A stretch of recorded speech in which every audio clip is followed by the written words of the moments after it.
Every year we make new resolutions. हर साल हम कुछ ना कुछ अपने लिए नया रेजोल्यूशन बनाते हैं कि इस साल हम ये करेंगे, इस साल हमें ये करना है, हमें यहाँ ये अचीव करना है।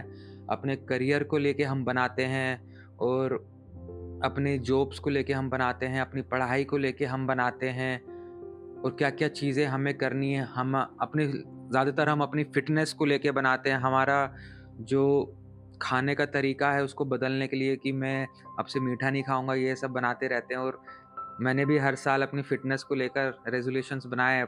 शुरू तो करता हूँ, पर वो अच्छे से नहीं हो पाता है, बीच में रुक जाता हूँ। हम ये सब रेज़ोल्यूशंस तो बनाते हैं, हम अपनी फ़िज़िकल नीड्स के लिए, हम अपनी बढ़ोतरी के लिए बनाते हैं। क्या हम रेज़ोल्यूशंस बनाते हैं अपनी स्पिरिचुअल लाइफ़ के लिए? और आज मैं आपको वही बताना चाहूँगा कि हमें जो नया साल है, बाकी रेज़ोल्यूशंस तो ठीक है हम बनाते हैं। हमें एक और रेज़ोल्यूशन बनाना चाहिए जो कि हमारी स्पिरिचुअल लाइफ़ में बढ़ोतरी लेके आए, ग्रोथ लेकर आए, हम परमेश्वर में और बढ़े इस साल, हम उसकी नॉलेज में बढ़े, अंडरस्टैंडिंग में बढ़े, विज़डम में बढ़े। और हम बाकी रेज़ोल्यूशंस भी हम इसलिए बनाते हैं क्योंकि हम अपनी लाइफ़ में चिंता करते हैं और हमें चिंता रहती है कि हमारे साथ क्या होगा? अ, मैं स्कूल के बाद कौन से कॉलेज में जाऊँगा और स्कूल में भी हम कौन-सी स्ट्रीम में जाना पसंद करेंगे? हमें आर्ट्स लेना है, हमें साइंस लेना है, हमें कॉमर्स लेना है, हम सब उसमें चिंता करते रहते हैं। और स्कूल के बाद भी कौन से कॉलेज में एडमिशन लेना है और कॉलेज में जाके कौन-सा सब्जेक्ट हमें पढ़ना है, उसमें हम चिंता करते रहते हैं। हम अपनी फ्यूचर की चिंता करते हैं, हमें कौन-सा जॉब मिलेगा, कौन-सी नौकरी मिलेगी, हमें क्या करना है, उसकी भी हम चिंता करते रहते हैं। हम कैसे मूव कर सकते हैं अपनी इन सब चीज़ों को लेके, हमारी नीड्स को लेके, परमेश्वर उनको कैसे फुलफ़िल कर सकता है। तो आइए हम वचन में जाएँगे और देखेंगे और बाइबल में हर एक चीज़ का आंसर है, हमें उत्तर बाइबल से ही मिलता है। ये काफ़ी लोगों ने पढ़ा होगा, आइए हम इसको पढ़ेंगे और ये एक पैराबल है जो यीशु मसीह ने अपने चेलों को बताया था और ये है पैराबल डू नॉट वरी के ऊपर। आइए हम इसको एक बार पढ़ेंगे। Therefore I tell you, do not worry about your life, what you will eat or drink, or about your body, what you will wear. Is not life more than food, and the body more than clothes? Look at the birds of the air. They do not sow or reap or store away in barns, and yet your heavenly Father feeds them. Are you not much more valuable than they? Can any one of you, by worrying, add a single hour to your life? And why do you worry about clothes? See how the flowers of the field grow. They do not labor or spin. Yet I tell you that not even Solomon in all his splendor was dressed like one of these. If that is how God clothes the grass of the field, which is here today and tomorrow is thrown into the fire, will he not much more clothe you, you of little faith? So do not worry, saying, what shall we eat, or what shall we drink, or what shall we wear? For the pagans run after all these things, and your heavenly Father knows that you need them. But seek first his kingdom and his righteousness, and all these things will be given to you as well. सो यहाँ पे परमेश्वर यीशु मसीह खुद ही कह रहे हैं कि हमें चिंता करने की ज़रूरत नहीं है और हम अपनी लाइफ में हर एक चीज़ को लेके चिंता करते हैं क्योंकि हम जो इंसान हैं परमेश्वर ने अपने हाथों से बनाए, हम उनके लिए काफ़ी बहुमूल्य हैं, काफ़ी कीमती हैं। तो वो हमें ये सब चीज़ें क्यों नहीं देगा? परमेश्वर यहाँ पे खुद कह रहे हैं। पर यहाँ पे उन्होंने एक कंडीशन दी है कि वो सारी चीज़ें हमें कैसे मिल सकती है। हमें उनकी बस चिंता नहीं करनी चाहिए। उन्होंने बोला कि पहले मेरे राज्य की खोज करो और मेरी धार्मिकता की खोज करो, तो वो जो सारी चीज़ें हैं हमें मिल जाएगी। हम कैसे खोज कर सकते हैं? How we can seek the kingdom of God and his righteousness. सवाल तो ये है कि हम कैसे उसकी खोज करें, उसके राज्य की खोज करें, उसकी धार्मिकता की खोज करें। और पहली चीज़ तो मैं आपको बताना चाहूँगा कि एक राज्य क्या होता है, एक किंगडम क्या होता है।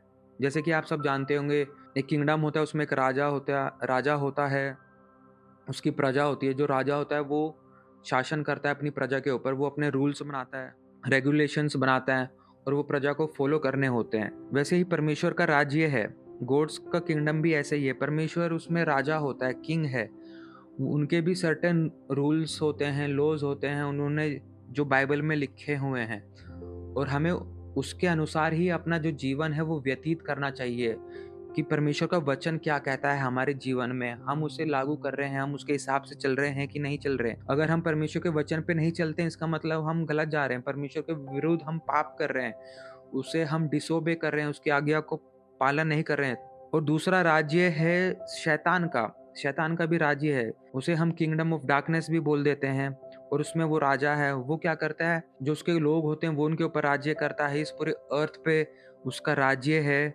शैतान का जो राज्य है वो कैसे शुरू हुआ, हाउ इट स्टार्टेड, जब आदम और हवा ने पाप किया, ये वहां से शुरू हुआ। और आदम और हवा ने पाप किया परमेश्वर के विरुद्ध, उसे डिसोबे करा। अगर हम परमेश्वर का जो वचन है, जो वो हमें रूल्स देता है, जो हमें वो निर्देश देता है, अगर हम उसको फॉलो नहीं करते हैं, उसको डिसोबे करते हैं, इसका मतलब ये है कि हम पाप कर रहे हैं उसके विरुद्ध। तो आदम और हवा ने भी वही चीज करी। परमेश्वर ने कहा था कि जो बुरे और अच्छे का फल है वो नहीं खाना है, पर वो शैतान की बातों में आ गए और उन्होंने वो फल खा लिया। इसका मतलब उन्होंने शैतान की जो बात है उसको मानी और परमेश्वर को डिसोबे करा, उसकी आज्ञा नहीं मानी। ये हम जेनेसिस 3:6 में देखते हैं। When the woman saw the fruit of the tree was good for food and pleasing to eye and also desirable for gaining wisdom, and she took some and ate it. She also gave some to her husband who was with her, and he ate it. और यहाँ पे हम देखते हैं कि उन दोनों ने, आदम और हवा ने, वो फल खा लिया। और उससे पहले आयत में हम देखेंगे जेनेसिस 2 में परमेश्वर क्या कहते हैं। And the Lord God commanded the man who are free to eat from any tree in the garden, but you must not eat from the tree of the knowledge of good and evil, for when you eat from it you will certainly die. और यहाँ पे हम इस वचन से, इस आयत से ये देख पा रहे हैं कि जो परमेश्वर है वो आदम हवा को एक निर्देश दे रहा है, रूल बता रहा है, एक आज्ञा बता रहा है कि तुम्हें इसे फॉलो करना है, तुम्हें अच्छे और बुरे का जो फल है वो नहीं खाना है बिल्कुल भी। पर वो यहाँ पे क्या करते हैं, वो फल को खा लेते हैं, जो कि हमने जेनेसिस 3:6 में देखा। और वचन आने के बाद उनके पास क्या आई, एक टेम्पटेशन भी आई, एक लालसा भी आई, जो कि हम जेनेसिस, यहाँ पे शैतान उनको क्या कह रहा है, उनको एक लालसा दे रहा है, एक टेम्पटेशन दे रहा है। शैतान क्या करता है, टेम्पटेशन हमारे जीवन में लेके आता है। You will not certainly die, the serpent said to the woman, for God knows that when you eat from it, your eyes will be open and you will be like God, knowing good and evil. और यहाँ पे जो शैतान है एकदम चालाकी से उनको बता रहा है कि तुम मरोगे नहीं, बल्कि तुम परमेश्वर के जैसे बन जाओगे जब अगर तुम ये फल खा लोगे। और तुम्हारे अंदर बुद्धि आ जाएगी, विजडम आ जाएगा, और तुम्हें भले और जो बुरा का जो ज्ञान है वो भी मिल जाएगा। और ये जो बात है हवा को सुनने में अच्छी लगी कि यार हम तो इंसान हैं और हम परमेश्वर बन जाएंगे अगर हम ये खा लेंगे, तो ये तो अच्छा है, दिखने में भी काफ़ी अच्छा लग रहा है। तो उन्होंने क्या करा, वो खा लिया। तो वो एक टेम्पटेशन लेकर आया शैतान उनके जीवन में। और टेम्पटेशन आने के बाद जो उसका रिजल्ट है वो क्या हुआ, हमें परिणाम भी देखना होता है। तो परिणाम हम देखते हैं जेनेसिस 3:8 और 10 में। He answered, I heard you in the garden and I was afraid because I was naked, so I hid. And he said, who told you that you were naked? Have you eaten from the tree that I commanded you not to eat from? यहाँ पे हम देख पा रहे हैं कि परमेश्वर ने जो उनको फल खाने के लिए मना किया था, वो उन्होंने फल खा लिया है। उनके अंदर एक डर आ गया है, उनके अंदर एक फियर आ गया है, वो परमेश्वर से छिपने लगे हैं। आगे हम 22 और 24 में भी देखते हैं। And the Lord God said, the man has now become like one of us. जो आदमी है, मनुष्य है, वो हमारे जैसा बन गया है, उसको अच्छे और बुरे का जो ज्ञान है वो आ गया है। He must not be allowed to reach out his hand and take also from the tree of life and eat and live forever. इसका इम्पैक्ट अब पूरी जनरेशन पे पड़ा है। आगे जितनी भी पीढ़ी आई है आदम और हवा की, उस पे उसका इम्पैक्ट पड़ा है। उसका इम्पैक्ट हम देखते हैं, नए नियम में हम जाएंगे, Romans, therefore just as sin entered the world through one man and death through sin, and in this way death came to all people because all sin. Romans में लिखा है कि एक जो व्यक्ति था, जो आदम था, उसकी वजह से इस दुनिया में क्या आ गया, पाप आ गया। और उस पाप की वजह से क्या आ गया दुनिया में, मौत आ गई, मृत्यु आ गई, डेथ आ गई। जो आदम और हवा थे उन्होंने परमेश्वर की आज्ञा नहीं मानी, उन्होंने शैतान की आज्ञा मानी। और अगर हम शैतान की आज्ञा मानते हैं, इसका मतलब हम परमेश्वर के विरुद्ध पाप कर रहे हैं और हम सिन कर रहे हैं। तो शैतान कैसे काम करता है, वो आपके जीवन में जो परमेश्वर का वचन है उसको तोड़ मड़ोड़ कर लेकर आता है। आपके जीवन में कुछ ना कुछ जो टेम्पटेशंस हैं वो लेकर आता है, और उसका जो रिजल्ट होता है आपके जीवन में वो अलग होता है। और उसका इम्पैक्ट फिर आगे पूरी जनरेशन्स पे जाता है, पूरी पीढ़ी पे उसका इम्पैक्ट होता है। जो किंगडम ऑफ डार्कनेस है, इसको ख़त्म करना होगा। जो सिन आ गया है, जो मृत्यु आ गई है, सब कुछ आ गया, उसको ख़त्म करना होगा, जो द फॉल के बाद शुरू हुआ, और किसी एक को तो आना पड़ेगा ये सब ख़त्म करने के लिए। तो परमेश्वर ने क्या करा? परमेश्वर ने अपना एकलौता पुत्र जो यीशु मसीह है, जीसस क्राइस्ट है, उसको पृथ्वी पर भेजा, और यीशु मसीह किंगडम ऑफ गॉड इस पृथ्वी पर लेके आए, परमेश्वर का राज्य इस पृथ्वी पर लेके आए। और वो हम जॉन 3:16 में भी पढ़ते हैं, for God so loved the world that he gave his one and only son, whoever believes in him shall not perish but have eternal life। तो यहाँ पे हम देखते हैं जो यीशु मसीह है वो क्या लेकर आए? इटर्नल लाइफ, अनंत जीवन। इसका मतलब अगर हमारी जो फिजिकल डेथ हो जाती है इस पृथ्वी पर, हमारी पर जो स्पिरिचुअल डेथ है वो नहीं होगी, हम इटर्नल लाइफ तक जीवित रहेंगे। इसका मतलब ये है कि जो यीशु मसीह है वो एक रोशनी है, ताकि जो उस पर विश्वास करेगा वो किंगडम ऑफ डार्कनेस है, जो शैतान का जो राज्य है उससे बाहर आ जाएगा। और ये जॉन 3:19 में लिखा है कि light has come to the world, और जो ये लाइट है वो क्या है? यीशु मसीह है खुद। तो Jesus brought kingdom of light, kingdom of God into this world by declaring through his ministry, अपनी सेवकाई से। और ये हम देखते हैं यीशु मसीह को कहते हुए हर जगह। और जैसे कि मार्क 1:15 में भी लिखा है, the time has come, he said, Yeshu Masih ने कहा, the kingdom of God has come near, repent and believe the good news. जो परमेश्वर का राज्य है वो निकट आ चुका है, अब तुम्हें पश्चाताप करना है, और जो वो सुसमाचार लेकर आए हैं उस पे विश्वास करना है, उस पे बिलीव करना है। ये यीशु मसीह बताने आए हैं इस पृथ्वी पर। दूसरे आयत में भी हम ये पढ़ सकते हैं, ल्यूक 17:20-21। वहाँ पे यीशु मसीह ने कहा है, Jesus said the kingdom of God is in your mist, जो परमेश्वर का राज्य है तुम्हारे बीच में है। परमेश्वर यीशु मसीह वो खुद वो परमेश्वर का राज्य लेकर आए हैं।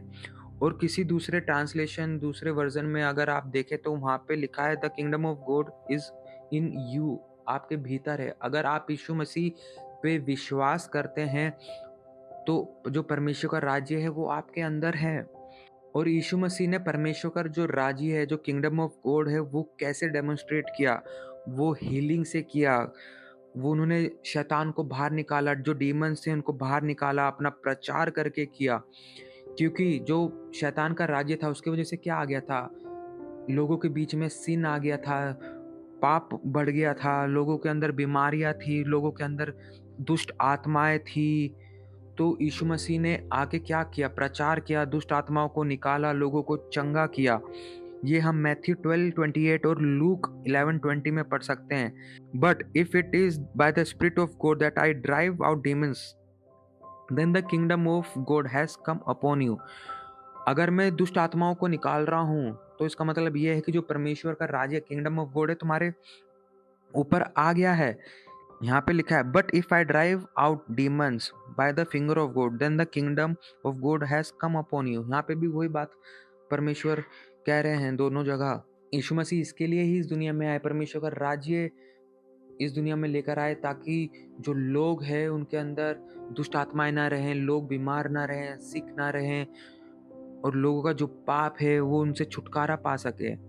और ये हम देखते हैं पहला पतरस उसका 2 अध्याय 24वीं आयत में, he Jesus himself bore our sins in his body on the cross so that we might die to sins and live for righteousness, but his wounds you have been heeled.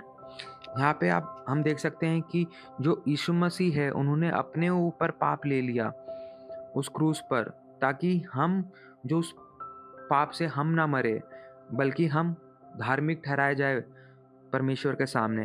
और जो उनके जो कोड़े उन्होंने खाई, जो वुंड्स उन्होंने सहे, उसके कारण हम क्या हो गए? चंगे हो गए हैं। कोलोसियंस 1:13 में भी ये लिखा है, for he has rescued us from the dominion of darkness, जो शैतान का जो राज्य है, जो किंगडम ऑफ डार्कनेस है, उससे हमें बचा लिया है, निकाल लिया, and brought us into the kingdom of son. Kingdom of son में वो लेके आ गया है, in which we have redemption the forgiveness of sins, और जिसमें पापों की क्षमा है। तो अब तक हमने क्या देखा, मैं एक और बार आप सबके सामने बता देता हूँ। जो शैतान है उसने क्या करा, आदम और हवा को टेम्पटेशन दी, एक लालसा दी, और उन्होंने उस बात का उल्लंघन किया, उन्होंने सिन किया, उनके अंदर पाप आ गया, उनके अंदर मृत्यु आ गई, और वो इम्पैक्ट पूरे जनरेशन्स, पूरी पीढ़ी पे रहा। और वैसे ही जो शैतान है हमारे जीवन में कार्य करता है, वो हमारे जीवन में टेम्पटेशंस लेके आता है, और उस टेम्पटेशंस वो हमें लगता है कि ये काफ़ी अच्छी है, इससे हमारी ज़िंदगी बेहतर हो जाएगी, हमें ये करना चाहिए, और हम परमेश्वर की मंजूरी नहीं पूछते हैं उसमें, परमेश्वर की आज्ञा नहीं लेते हैं कि परमेश्वर हमारे जीवन से क्या चाहते हैं, और उसका अगर वो टेम्पटेशंस की ओर हम बढ़ते चले जाते हैं, तो उसका जो रिजल्ट है, जो उसका परिणाम है, वो अलग होता है, वो एक इम्पैक्ट हमारे जीवन में छोड़ के जाता है। और एक और उदाहरण मैं आपको देना चाहता हूँ, जो यीशु मसीह थे, उनके ऊपर भी वो टेम्पटेशंस लेकर आया शैतान। उसने कहा कि पत्थर पड़े हैं, उसको रोटी में बदल दे, और उसको मालूम था कि जो यीशु मसीह है वो 40 दिन के उपवास पे थे, उनको भूख लगी होगी, तो वो ऐसे कार्य करता है। वो हमारे जीवन में हमारी जो कमी घटी है उसको पूरा करने के लिए आता है, और उसमें हमें लगता है कि हाँ, ये सही है हमारे जीवन के लिए, और हम उसमें फँस जाते हैं। तो हमें वहाँ पे बैठ के परमेश्वर से पूछना चाहिए कि ये सही है कि नहीं है? क्योंकि परमेश्वर का जो वचन है वो काफ़ी ज़रूरी होता है, और यीशु मसीह ने खुद कहा कि जो इंसान है वो केवल रोटी पे नहीं बल्कि परमेश्वर का जो वचन है उस पे जीवित रहेगा। Now we have become righteous after believing Jesus Christ. अब हम धार्मिक बन चुके हैं जब हमने यीशु मसीह पे विश्वास कर लिया है, और अब हम किंगडम ऑफ गॉड के एक भागीदारी बन चुके हैं। मैंने एक वचन आप लोगों को बताया था, जो परमेश्वर का राज्य है वो हमारे अंदर है, हमारे बीच में है। तो अब हमारे अंदर वो पाप नहीं होना चाहिए, इसलिए यीशु मसीह आए कि हम अपने पापों से छुटकारा पाएँ। अब हमारे जो पाप है वो क्षमा हो गए, हमारे बीते हुए पाप, हम जो आज पाप करते हैं, जो आने वाले पाप है, उन्होंने उन्होंने एक ही बार में उस क्रूस पर वो जान देकर सारे जो पाप है वो क्षमा कर दिए। पर इसका मतलब ये नहीं है कि हम जानबूझ के वो पाप करते रहें, उस पाप में ही रहें।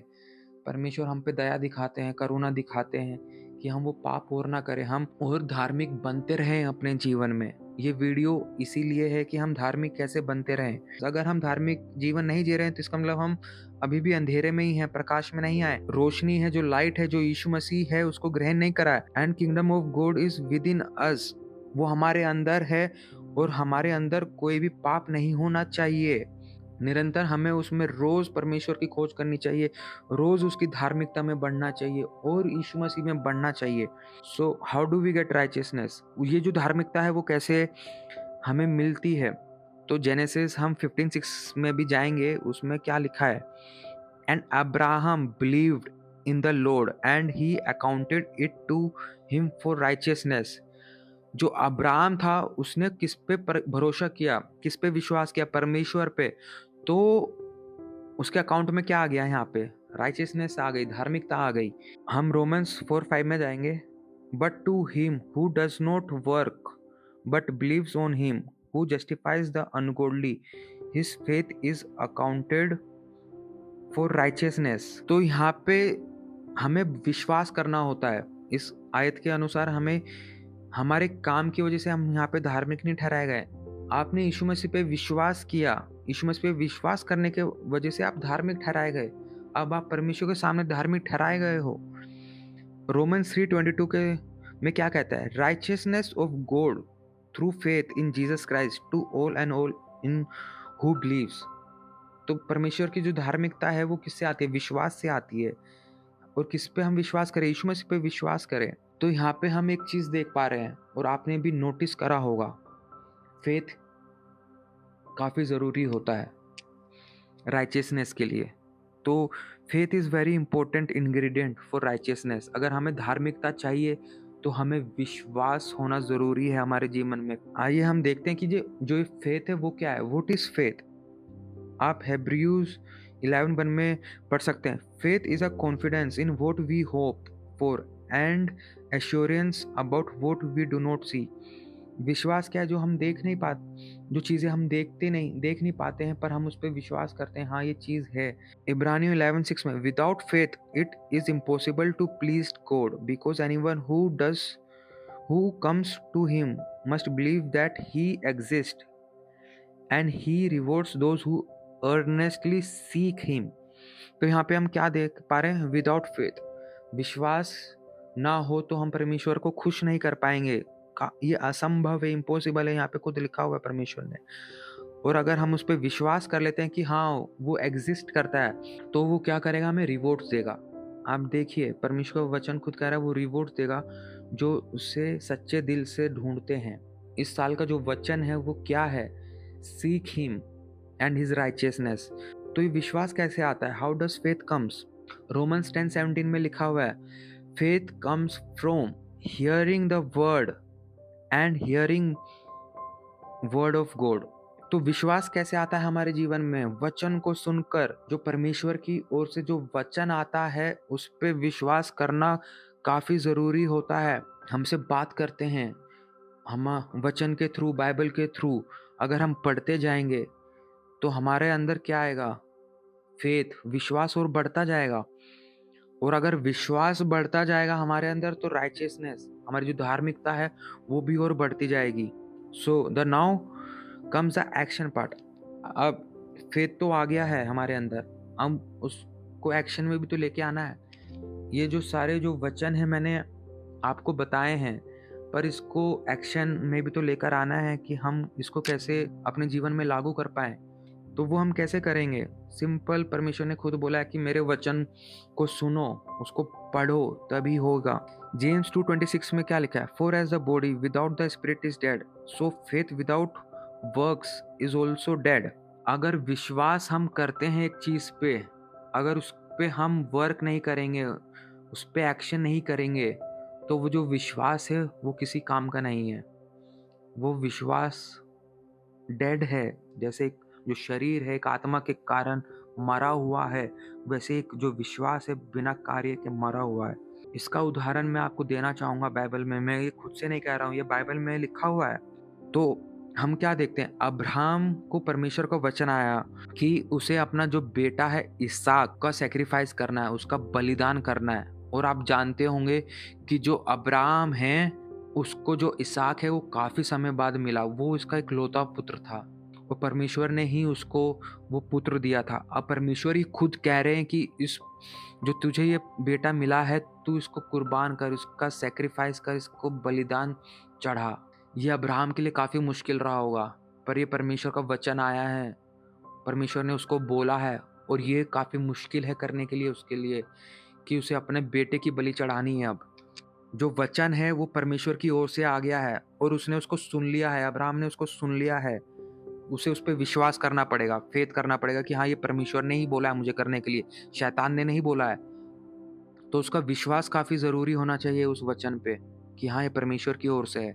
और जब वो विश्वास कर लेता है कि हाँ, ये परमेश्वर की ओर से है, तो उसे वो करना है, उसको एक्शन में लेके आना है।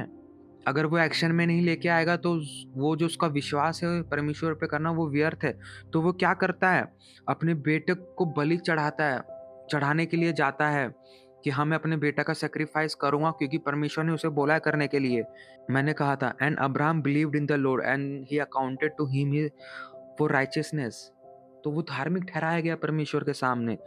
और दूसरा, और एक और एग्जाम्पल मैं देना चाहूँगा नोआ का। तो परमेश्वर का वचन नोआ के पास आता है कि तुझे एक बहुत बड़ा जहाज बनाना है। तो परमेश्वर का वचन आया, उसने सुना, उसने उस पे विश्वास किया, उसने उस पे बिलीव किया, फेथ दिखाया। अब उस फेथ का दिखाना काफ़ी नहीं होता, उसको एक्शन में भी करना होता है। और उसने क्या करा? वो जहाज बनाना शुरू करा। और उस समय काफ़ी जो लोग हैं उसको पागल भी समझ रहे होंगे कि यार ये तो पागल हो गया है, मतलब इतना बड़ा जहाज क्यों बना रहा है? तो जो लोग हैं वो कभी-कभी हमें ऐसा भी समझ सकते हैं कि परमेश्वर ने हमें एक वचन बोला है, एक जो वर्ड है परमेश्वर की ओर से आया है, हमने उसको सुना है, और वो अगर आप उसको करोगे, तो आप ये भी सोच रहे होंगे कि यार अगर मैं ये करूँगा तो लोग मुझे पता नहीं क्या समझेंगे कि ये तो पता नहीं क्या कर रहा है। तो ऐसा होगा आपके जीवन में भी कि लोग आपको मतलब अच्छा नहीं पागल समझेंगे कि यार ये तो अपना समय बर्बाद कर रहा है, इसको ये नहीं करना चाहिए था, इसको ऐसा करना चाहिए था। तो हम अपनी लाइफ में जो भी डिसीजंस लेते हैं वो कभी तो ऐसा हम सोचते हैं, लोग भी हमारे जो आस-पास के लोग हैं हमें ऐसे-ऐसे टोंट मारने लगते हैं, तो हम निराश हो जाते हैं। तो वैसे ही नोआ के साथ भी हुआ होगा, पर उसने विश्वास दिखाया और उसने उस जहाज को बनाया। तो उससे क्या होगा, वो धार्मिकता उसके लिए कहलाई गई। आप इब्रानियों 11:7 में इसके बारे में पढ़ सकते हैं। By faith Noah when won about things not yet seen. जो चीज़ें उसे दिखाई नहीं दी है, हमने पढ़ा था, जो उस पे विश्वास उसने किया, उसे वो चीज़ें नहीं दिखाई दी है, जो फ्यूचर में होगा।